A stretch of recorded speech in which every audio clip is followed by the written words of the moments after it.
Kapag sinabi ni Direk na iyak, dapat all out ang emosyon. Mahirap maging artista lalo na kapag biglaan. Pero ibahin ninyo ang isang empleyado ng Zamboanga del Norte LGU na ganap sa pag-arte sa rescue drill. Pusuan na yan sa report ni Darlene Kai.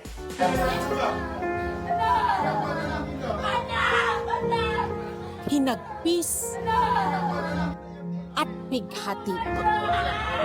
Ang bawat emosyon tagos hanggang buto. Pero teka, ang bawat sigaw at luha, acting lang pala.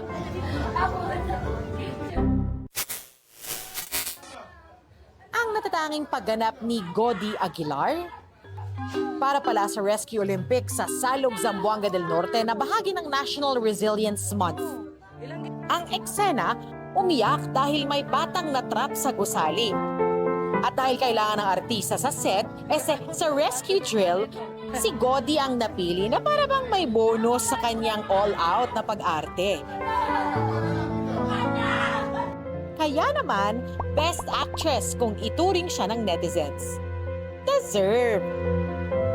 Darlene Kai, GMA News.